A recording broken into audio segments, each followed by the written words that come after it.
نے 800 سال قبل از مسیح میں اس نے اسرائیل کے لیے خدا کی عدالت کا سخت کلام جو تھا اس کا بوجھ اٹھایا۔ آموس کی کتاب میں خدا کی عدالت کا پیغام ہے جو اسرائیل کے لیے، اس لیے اس کتاب کو ججمنٹ آف گاڈ یا خدا کی عدالت کا مضمون دیا جاتا ہے۔ کہ اسرائیل کے لوگوں کی سخت دلی کے باعث ان کو یہ پیغام آموس نبی کی معرفت پہنچایا گیا۔ حالانکہ آموس نبی جو تھا وہ کوئی باقاعدہ یا کوئی نسلی اعتبار سے وہ کوئی نبی نہیں تھا، اور نہ ہی وہ کسی نبی کا بیٹا تھا، اور نہ ہی وہ بادشاہ کی لیے اس خاص خدمت کو انجام دیتا تھا، بلکہ وہ اقرار کرتا ہے کہ میں تو اپنی بھیڑ بکریاں چراتا تھا، اپنے کولر کے پیڑ جو تھے ان کو میں بٹورتا تھا، تو وہاں سے خدا نے مجھے بلایا اور مجھے یہ پیغام دیا۔ وہ اقرار کرتا ہے کہ میں کوئی پروفیشنل یا میں کوئی خدمت کے لحاظ سے میں کوئی پراپر جو نبی ہوں وہ نہیں، لیکن خدا نے مجھے یہ خاص پیغام دے کر تمہارے پاس بھیجا ہے۔ یہ اسرائیل کی سنگ دلی تھی کہ خدا نے اپنے اس بندے کو استعمال کیا، کیونکہ اسرائیل کے لوگ بہت دولت مند ہو چکے تھے، انہوں نے بڑے عالی شان گھر تعمیر کر لیے تھے، ان کے پاس ہر طرح کی جو اس وقت کی جدید سہولیات تھی ان کے پاس موجود تھی، لیکن اس کے باوجود اس زمانے کے اسرائیل کے لوگوں کے اندر سے حوث نہیں جاتے، ان کے مرد ہو یا ان کی عورتیں ہوں، وہ مسلسل اور کے چکر میں وہ لوگوں پر ظلم و ستم کرتے تھے، غریبوں پر ظلم و ستم کرتے تھے، یتیموں پر ظلم و ستم کرتے تھے، ناانصافی کرتے تھے اور دوسروں کا ہاتھ مارتے تھے، قتل کرتے تھے لوگوں کو، اور پھر اس کے باوجود وہ مذہبی اعتبار سے خدا کے ساتھ چلنے کا بھی ڈرامہ کرتے تھے۔ وہ خدا کو بھی خوش کرنے کی کوشش کرتے تھے، لیکن اپنے کردار سے، اپنے اعمال سے وہ خدا اور اس کے کلام کی نفی کرتے تھے، لیکن مذہبی جو رسمیں تھی ان کو وہ بڑا پابندی سے ادا کرتے تھے۔ اس لیے خدا تنزل اپنے بندے آموس کی معرفت ان کے ساتھ کلام کرتا ہے، اور یہاں پر چوتھی آیت میں لکھا ہے بیتیل میں آؤ اور گناہ کرو اور جلجال میں کثرت سے گناہ کرو، ہر صبح اپنی قربانیاں اور ہر تیسرے روز دائیکی لاؤ اور شکر گزاری کا ہدیہ خمیر کے ساتھ آگ پر گزرانو، اور رضا کی قربانی کا اعلان کرو اور اس کو مشہور کرو، کیونکہ اے بنی اسرائیل یہ سب کام تم کو پسند ہے۔ خدا فرماتا ہے کام تو یہ خدا کو بھی پسند ہے، لیکن بد کرداری کے ساتھ اگر کوئی یہ کام کر رہا ہے تو یہ خدا کو پسند نہیں ہے۔ خدا ایسی رسمی اور مذہبی جو پریکٹسز ہیں ان سے خوش نہیں ہوتا اگر انسان کا کردار اس خدا کے کلام کے مطابق نہیں ہے۔ اسرائیل کے لوگوں کی یہ حالت تھی، اور اس کے ساتھ ساتھ وہ غیر معبودوں کو مانتے تھے، غیر معبودوں کی پرستش ان کے درمیان ہوتی تھی، اور یہ سب ان کی ایسی حالت کی وجہ سے خدا نے اپنے بندے آموس کو یہ کلام دیا کہ وہ ان کی عدالت کا اعلان کرے۔ آج بھی ہم لوگوں کی زندگیوں پر غور کریں تو بالکل یہی حالت آج بھی ہمیں نظر آتی ہے، لوگ سخت دلی کا مظاہرہ کرتے ہوئے نظر آتے ہیں۔ ہیرا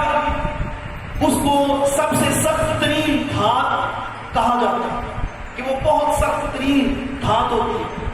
مگر میں غور کر رہا تھا کہ انسان کا دل جب سخت ہوتا ہے تو وہ دنیا کی ہر دھات اور پتھر سے بھی سخت ہو جاتا ہے، جس پر کسی چیز کا اثر نہیں ہوتا۔ ہیرا یا کوئی بھی سخت سے سخت ترین پتھر پھر آخر کسی نہ کسی طرح سے توڑ دیا جاتا ہے اور اس کو اپنے مقصد کے لیے استعمال کر لیا جاتا ہے، لیکن انسان کا دل جب سخت ہوتا ہے تو اس کو کسی بھی طرح سے توڑا نہیں جا سکتا، کیونکہ انسان جو سنگ دل ہو جاتے ہیں وہ مر تو جاتے ہیں لیکن ان کا دل نہیں ٹوٹتا۔ کتنے ہی لوگ ہیں جو اپنی ساری زندگی سخت دلی میں گزار دیتے ہیں اور ایسے ہی وہ قبر میں اتر جاتے ہیں، لیکن اپنے اندر سے اس سخت دلی کو ختم نہیں کرتے۔ یہ بہت ہی خطرناک روحانی حالت ہے جس کی وجہ سے بہت ہی زیادہ تباہی اور بربادی کا سامنا کرنا ہوگا۔ تو میرے عزیزو، آج ہم ان موجودہ حالات میں اس پیغام پر غور کریں گے اور خدا کے کلام میں سے ہم نصیحت پائیں گے اور اپنے آپ کو اس سخت دلی سے ہم چھٹکارا دیں گے۔ ہاللیلویا۔ تو اس میں پہلی بات، جب ہم اپنے موجودہ حوالے پر غور کریں تو یہاں سے ہمیں انسان کی سخت دلی کا ظہور نظر آتا ہے کہ کس طرح سے انسان کی سخت دلی ظاہر ہوتی ہے۔ آج خدا کے کلام میں سے ہم انسان کی سخت دلی کے متعلق سیکھیں گے، اور میں آپ کو بتا رہا ہوں کہ انسان کی سخت دلی کس طرح سے ظاہر ہوتی ہے۔ یاد رکھیں کہ جب انسان خدا سے بار بار تنبیہ پانے کے باوجود بھی، بار بار طرح طرح کی مصیبتیں اور دکھ اٹھانے کے باوجود بھی وہ خدا کی طرف رجوع نہیں کرتا، تو اس وقت انسان سخت دلی کر رہا ہوتا ہے۔ یاد رہے یہ خدا کی پدرانہ محبت ہے۔ خدا انسان سے ایک باپ کی طرح سے پیار کرتا ہے۔ جب وہ کسی انسان کو بار بار سزا دیتا ہے تو اس کا مطلب یہ نہیں ہے کہ وہ اس کے ساتھ دشمنی کر رہا ہے، بلکہ اس کے پس پشت خدا کی محبت اس انسان کے ساتھ نظر آتی ہے، کیونکہ خدا چاہتا ہے کہ کسی نہ کسی طرح سے وہ انسان کو اپنی طرف پھیر پائے، وہ انسان کو گناہ کی طرف سے پھیر کر اپنی طرف انسان کو راغب کرے۔ تو یہ خدا کی محبت ہے۔ لیکن جب انسان خدا کی ایسی ساری کوششوں کو رد کر دیتا ہے، خدا کی طرف سے آنے والی ہر طرح کی سزاؤں اور ہر طرح کی مشکلات اور دکھوں اور بیماریوں کو سہنے کے باوجود اپنے آپ کو تبدیل نہیں کرتا، تو یہ انسان کی سخت دلی ہے۔ یہاں پر ہم دیکھیں تو 4 سے 5 طریقوں سے خدا نے اسرائیل کو سزا دی، اور خدا بار بار اس بات کو یہاں پر دوہرا رہا ہے۔ اس کا مطلب ہے کہ خدا کا مقصد ہرگز اسرائیل کے لوگوں کو تباہ و برباد کرنا نہیں تھا، بلکہ اگر وہ ان کو سزا دے رہا تھا تو خدا چاہتا تھا کہ وہ تبدیل ہو جائے، وہ خدا کی طرف رجوع کرے۔ یہاں پر ہمیں پہلے جو خدا کی طرف سے ان پر آنے والی مصیبت ہے، دکھ ہے، اس کا 6 آیت میں پتا چلتا ہے کہ خدا نے ان پر کال بھیجا۔ کال کا مطلب ہے روٹی پانی کا پرابلم، کھانے پینے کی چیزوں کی قلت۔ اور یہاں پر 6 آیت میں لکھا ہے خدا فرماتا ہے، اگرچہ یہاں پر خدا افسوس کا اظہار کرتا ہے، یہاں پر خدا کس طرح سے کتنے دکھ کے ساتھ، افسردگی کے ساتھ وہ کلام کر رہا ہے، اور فرماتا ہے، خدا فرماتا ہے، اگرچہ میں نے تم کو تمہارے ہر شہر میں دانتوں کی صفائی اور تمہارے ہر مقام میں روٹی کی کمی دی ہے، تو بھی تم میری طرف رجوع۔ خدا کہہ رہا ہے کہ وہ میں نے تمہارے کھانے پینے کے لیے کچھ نہ چھوڑا، کہ شاید تمہیں اس طرح سے تمہیں میرا خیال آ جائے، تم میری طرف رجوع کر دو، لیکن کال برداشت کر لیا، لیکن خدا کی طرف رجوع نہ۔ آج بھی ہم دیکھیں تو آج بھی پوری دنیا اس وقت غذائی قلت کی طرف بڑھ رہی ہے، وسائل کی کمی کی طرف بڑھ رہی ہے۔ بہت سارے لوگ ہیں جو بالکل ہی اس وقت جن کے پاس روزمرہ ضروریات کو پورا کرنے کے لیے کچھ بھی نہیں ہوتا، کھانے پینے کی چیزوں کی کمی ہے، آٹے کی کمی ہے، چینی کی کمی ہے، دیگر جو ہم چیزیں کھاتے پیتے ہیں ان کی کمی ہمیں نظر آتی ہے، اور یہ ایک کال کی طرح سے ہمیں نظر آتا ہے۔ لیکن پھر بھی آپ دیکھیں، کیا آپ نے غور کیا اپنے آس پاس موجود لوگوں پر؟ کیا وہ ایسے حالات میں سے گزر کر کیا آپ کو تبدیل ہوئے نظر آتے؟ کیا آپ کو وہ خدا کی طرف رجوع کیے ہوئے نظر آتے؟ کتنے لوگ ہیں جنہوں نے ایسے حالات کی وجہ سے خدا کی طرف رجوع کیا ہے؟ آج اسی طرح سے اسرائیل کے لوگوں کی طرح سے آج بھی لوگ کال کا سامنا کر رہے ہیں، بھوک کا سامنا کر رہے ہیں، افلاس کا سامنا کر رہے ہیں، غربت کا سامنا کر رہے ہیں، لیکن خدا کی طرف رجوع نہیں ہو رہا۔ آج بھی دیکھیں کہ پورے ہفتے کے بعد ایک عبادت کا موقع ہے، اور آج بھی کتنے لوگ روٹی کی تلاش میں روٹی آگے آگے بھاگ رہے ہیں، کیونکہ اگر ہم خدا کو وقت نہیں دیں گے تو دنیا کی کوئی بھی برکت ہم حاصل نہیں کر سکتے۔ اور یہ ہماری بھی سخت دلی، آج کے ان لوگوں کی بھی سخت دلی ہے کہ وہ خدا کی طرف سے کاٹ اور قہر کا سامنا کرنے کے باوجود وہ خدا کی طرف رجوع نہیں کرتا۔ پھر یہاں پر دیکھیں تو خشک سالی خدا نے ان پر بھیجی، پانی کی کمی، ہر طرف خشک سالی ہو گئی کیونکہ خدا نے آسمان سے میںہ برسانا بند کر دی، لیکن اس کا بھی ان پر کوئی اثر نہیں ہوا۔ 7ویں اور 8ویں آیات میں دیکھیں لکھا ہے، اور اگرچہ اس لفظ کو بار بار غور سے سنیں اور اس پر غور کریں، اگرچہ میں نے میںہ کو جبکہ فصل پکنے میں 3 مہینے باقی تھے تم سے روک لیا، ایسی جگہ پر، ایسے ٹائم پر جب فصل کو پانی کی شدید ضرورت تھی، خدا نے اس ٹائم پر پانی کو روکا تاکہ ان کو یہ سزا دے، ان کو یہ دکھ دے، ان کو یہ احساس دلائے کہ وہ خدا سے دور ہو چکے۔ خدا نے عین ٹائم پر جس وقت پر پانی کی ضرورت تھی، خدا نے پانی کو روک دیا۔ اور اگرچہ میں نے میںہ کو جبکہ فصل پکنے میں 3 مہینے باقی تھے تم سے روک لیا، اور ایک شہر پر برسایا اور دوسرے سے روک رکھا، ایک قطع زمین پر برسا اور دوسرا قطع بارش نہ ہونے کے باعث سوکھ گیا، اور 3 بستیاں آوارہ ہو کر ایک بستی میں آئیں تاکہ لوگ پانی پئیں، پر وہ آسودہ نہ ہوئے، تو بھی تم میری طرف رجوع نہ لائے۔ خدا ان فرماتا ہے خشک سالی کا بھی سامنا کیا، ڈرائنس کا سامنا کیا، پانی کی قلت کا سامنا کیا، لیکن پھر بھی خدا کی طرف رجوع نہیں کیا۔ اور آج بھی اسی طرح کی ڈرائنس کا سامنا ہے، آج وسائل کی ڈرائنس، روزمرہ کی ضروریات کی ڈرائنس یا خشک سالی ہمیں نظر آتی ہے، لیکن پھر بھی آج بھی اسی طرح سے لوگ خدا کی طرف رجوع نہیں ہو رہے۔ اور ہم دیکھتے ہیں کہ بارشوں کا یہاں پر بھی ایک سسٹم جو ہے وہ خراب نظر آتا ہے کہ اب وہ تو ٹائم پر نہیں ہو رہی، اور پھر شاید جن علاقوں میں ضرورت تھی وہاں پر ہو نہیں رہی، اور جن میں ضرورت نہیں تھی وہاں پر ہو رہی تھی، یعنی ایک ڈسٹرب رین سسٹم، ایک خراب بارش کا نظام نظر آتا ہے۔ اور آج آپ غور کریں، اور اکثر لوگوں سے میں نے سنا ہے کہ اب یہ جو بارشیں ہو رہی ہیں یہ جو ہے وہ نارمل بارشیں نہیں ہیں، یہ ایسی بارشیں نہیں ہیں جو جن کی ضرورت تھی، بلکہ ان دنوں میں وہ بارشیں ہوئی جن کی ضرورت نہیں تھی، فصلوں کو نقصان پہنچانے والی بارشیں، آج ان کا ہم نے سامنا کیا، اور اس کا سلسلہ مسلسل جاری ہے۔ اور یہ کیوں ہے؟ ہماری سخت دلی کی وجہ سے۔ اسرائیل کے ساتھ ایسا کیوں تھا؟ ان کی سخت دلی کی وجہ سے۔ لیکن افسوس اس بات پر ہے کہ جیسے اسرائیل کے لوگ خشک سالی کو دیکھ کر بھی وہ خدا کی طرف رجوع نہیں ہوئے، آج بھی لوگ باتیں تو کرتے ہیں، سمجھ تو رہے ہیں حالات کو، اور گفتگو بھی کرتے ہیں کہ یہ کام ایسے ہو رہا ہے، پہلے کبھی ایسا نہیں ہوا تھا، لیکن پھر بھی رجوع کتنے، پھر بھی کتنے لوگ تبدیل ہوئے، پھر بھی کتنے لوگ خدا کی طرف رجوع ہوئے؟ کوئی نہیں۔ اور یہ کیا ہے؟ یہ سخت دلی ہے۔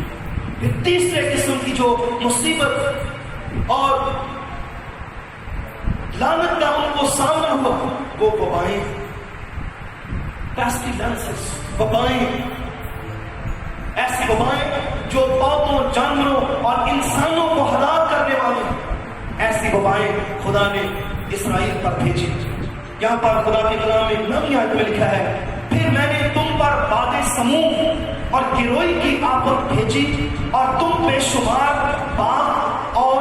پاکستان اور انجیر اور زیتون کے درخت ٹڈیوں نے کھا لیے، تو بھی تم میری طرف رجوع نہ لائے۔ خدا فرماتا ہے خدا نے لو چلائی ان کی فصلوں پر، گروئی جو فصلوں کو پیلا کر دیتی ہے، ایسی بیماری جس سے پیلے اور ٹہنیاں، پتے اور ٹہنیاں پیلے پڑ جاتے ہیں۔ اور پھر خدا نے یہی نہیں بلکہ اس نے ٹڈیوں کی آفت بھی اس نے ان لوگوں پر، اسرائیل کے ان لوگوں پر جو سخت دل ہو چکے تھے ان پر بھیجی، لیکن ان پر کیا اثر ہوا؟ حالانکہ آج کے لوگوں سے زیادہ اس وقت کے لوگوں کا انحصار زراعت کے کام پر تھا، کھیتی باڑی سے ان کا سارا گزروگات ہوتا تھا، لیکن اس کے باوجود کہ جب ان کا جو مین کاروبار تھا وہ متاثر ہو رہا تھا، پھر بھی لوگ خدا کی طرف رجوع نہیں ہو رہے تھے، اتنے سخت دل تھے۔ اور آج بھی یہی کچھ ہو رہا ہے، آج بھی ہم طرح طرح کی وباؤں کا ہمیں سامنا ہے۔ آج کے لوگ کیونکہ اسی طرح سے سخت دل ہو چکے ہیں، اس لیے اسی طرح کی وباؤں کا آج بھی لوگوں کو سامنا ہے۔ آپ دیکھیں موسمی جو تبدیلیاں ہیں ان کی آج ہم ان کا تجربہ کر رہے ہیں کہ کس طرح سے موسم تبدیل ہو چکا ہے، گرمی میں شدت، سردی میں شدت، اور پھر یہ ٹڈیوں کی جو وبا ہے یہ اس وقت پوری دنیا اس کے خطرے میں ہے، ہمارا اپنا ملک اس کے خطرے میں ہے، اور اس سے فصلوں کو بچانے کی سپرے کی جا رہی ہے، کوششیں کی جا رہی ہیں کہ کسی طرح سے اس وبا سے، اس ٹڈی سے بچا جا سکے۔ اور میں آپ کو بتانا چاہتا ہوں کہ یہ بہت ہی خطرناک وبا ہے، یہ ایسی وبا ہے کہ جو جہاں پر یہ ٹڈیوں کا دل یا غول جا کر بیٹھتا ہے وہاں سے یہ ہری سبزیوں کو، پتوں کو، درختوں کو، پھلوں کو اور فصلوں کو چٹ کر جاتا ہے، اور یہ اتنا تیزی سے بڑھنے والا ہے کہ ایک مادہ ٹڈی جو ہے ایک دن میں 1000 تک انڈے دیتی ہے، اور اربوں کی تعداد میں یہ غول بن بن کر اڑتے ہیں، اور اتنا ان کا کھانے کا ان کی سپیڈ ہے کہ جب یہ غول کسی جگہ پر بیٹھتے ہیں اور دوبارہ واپس اٹھتے ہیں تو وہاں پر کچھ نہیں ہوتا۔ اس طرح کی تباہی کرنے والی یہ آفت ہے، اور زراعت جو ہے وہ کسی نہ کسی طرح سے ہر ایک ملک کا بنیادی شعبہ ہے، بنیادی کاروبار ہے، کیونکہ اگر کھانے پینے کی چیزیں جو ہے جتنی بھی ہیں وہ زراعت میں سے آتی ہیں، گوشت ہے وہ بھی زراعت میں، آپ جو لائف سٹاک کرتے ہیں، جانوروں کو پالتے ہیں، مرغیاں رکھتے ہیں، یہ سب مرغانی وغیرہ یہ سب کچھ زراعت میں آتا ہے۔ تو یہ ساری چیزیں اگر ختم ہو جاتی ہیں تو ہم غور کریں کہ جو دوسرے باقی کاروبار بچ جاتے ہیں وہ کتنے کو بچ جاتے ہیں، کیونکہ زیادہ تر جو کاروبار ہے وہ زراعت سے ریلیٹڈ ہے پوری دنیا میں۔ اور ٹڈی کیا کام کرتی ہے کہ یہ بنیادی کام کو ہی ختم کر دیتی ہے، زراعت کو ختم کر دیتی ہے، فصلوں کو اور پھلوں کو اور پودوں کو تباہ کر دیتی ہے، ختم کر دیتی ہے، اور پھر یہ علامت ہوتی ہے کان کی، قحط کی، کہ روٹی پانی کا قحط پڑ جائے، کھانے پینے کی چیزوں کی قلت پڑ جائے۔ یہ اتنی خطرناک قسم کی وبا ہے، تو آج ہمیں اس کا سامنا ہے آج، اور ہم نے خود اپنی آنکھوں سے یہ پچھلے 1-2 مہینے پہلے ہم سبوں نے اپنی آنکھوں سے ٹڈی دل کے غول پر سے گزر کے دیکھا۔ ایسا ہی کتنے لوگوں نے دیکھی؟ تو بہت سارے بزرگ بھی تھے جو کہتے تھے کہ ہم نے اپنے اس علاقے میں پہلی بار یہ ٹڈی دل دیکھا ہے، لیکن اس کے باوجود کیا فرق پڑا، کیا تبدیلی آئی، کتنا لوگ خدا کی طرف رجوع ہوئے، صرف باتوں کی حد تک۔ اور آج بھی اسی طرح سے لوگ اپنی پرانی روٹین پر، اپنی پرانی جو طرز زندگی ہے اسی کے مطابق آج بھی چلتے ہیں۔ پھر چوتھا جو ان کے لیے اب تھا، چوتھی جو نازل کی ان کی سخت دلی کی وجہ سے، وہ جنگ و جدل اور قتل و غارت۔ 10ویں آیت میں لکھا ہے، میں نے مصر کی سی وبا تم پر بھیجی اور تمہارے جوانوں کو تلوار سے قتل کیا، تمہارے گھوڑے چھین لیے اور تمہاری لشکرگاہ کی بدبو تمہارے نتنوں میں پہنچی، تو بھی تم میری طرف رجوع نہ لائے، خداوند فرماتا ہے۔ خدا کہتا ہے کہ میں نے ایک جنگ بھی تمہارے اوپر وارد کروائی، اور تمہارے بہت سارے لوگ، بہت سارے جوان، بہت سارے سپاہی مارے گئے، قتل ہو گئے، اور ان کی اٹھنے والی اسمیل جو تھی، بدبو جو تھی، وہ بھی تم تک پہنچی، لیکن پھر بھی تم میری طرف رجوع نہیں ہوئے۔ اتنی سخت دلی کہ لاشوں کی بدبو اٹھ رہی ہے، لیکن پھر بھی لوگ اپنی سخت دلی سے باز نہیں آ رہے۔ آج بھی ہم دیکھیں تو دنیا بھر میں کرونا وائرس کی وجہ سے بھی لاشوں کے ڈھیر لگے ہوئے ہیں، اجتماعی قبریں بنائی جا رہی، ایک ہی قبر میں نہ جانے کتنے مردوں پر دھکیل دیا جاتا ہے، پراپرلی ان کو دفن بھی نہیں کیا جا رہا، لیکن پھر بھی ہم پر آج بھی اسی طرح سے لوگ اپنی سخت دلی پر قائم ہے. جو پہلے اس وبا سے جو کچھ پہلے کر رہا تھا وہ آج بھی اسی طرح کر رہا ہے, کوئی فرق نہیں پڑا. اور اکثر لوگ تو اس بات کا انکار کرتے ہیں, وہ کہتے ہیں مذاق کرتے ہیں, یہ پیسے ٹھگتے ہیں. اور یاد رکھیں کہ جب ایسا رویہ ہے تو آپ کس کو بھی مذاق کر رہے ہیں؟ آپ کسی حکومت کو نہیں, آپ خدا کو مذاق کر رہے ہیں کہ جس کی اجازت کے بغیر کوئی بھی وبا, کوئی بھی مسئلہ, کوئی بھی آفت, کوئی بھی بلا نازل نہیں ہو سکتی جب تک خدا اجازت نہ دے. لیکن پھر بھی ہم دیکھیں کہ لوگ کیوں ایسا کر رہے ہیں, کیونکہ اپنے آپ کو بدلنا نہیں چاہتے, اپنے آپ کو تبدیل نہیں کرنا چاہتے. تو شاباش آج جتنے لوگ ماسک لگا کے آئے, ماسک لگانے پر لوگ بڑا بحث کرتے ہیں آگے سے کہ کچھ بھی نہیں ہوتا, ہم صحیح ہیں, ساڈا ایمان بڑا. یہاں تک سخت دلی ہے کیونکہ لوگ اس کو سیریس نہیں لینا چاہتے, اس وبا کو,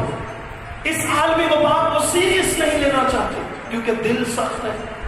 انہیں تو یہ چاہیے تھا کہ ہم ڈریں, خدا کے خوف سے ہمیں ڈرنا چاہیے, ہم خدا سے, خدا کے حضور میں روئیں, چلائیں, لفظہ ہوں,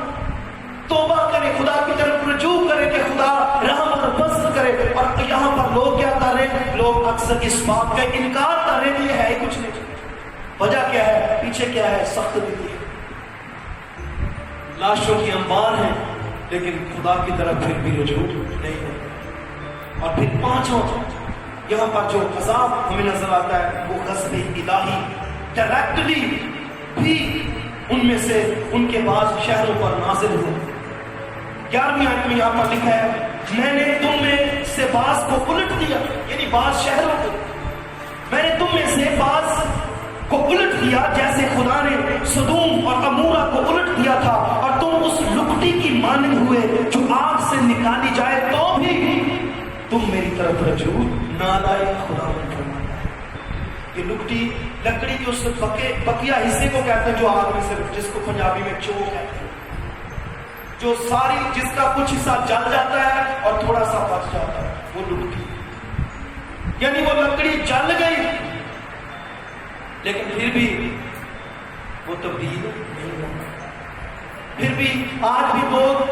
خدا کے عذاب کا سامنا کر رہے ہیں, شہروں پر, ملکوں پر عذاب ہے, لیکن پھر بھی لوگ خدا کی طرف رجوع نہیں ہو رہے. عزیزو, کیونکہ وجہ کیا ہے؟ وجہ سیم ہے. جو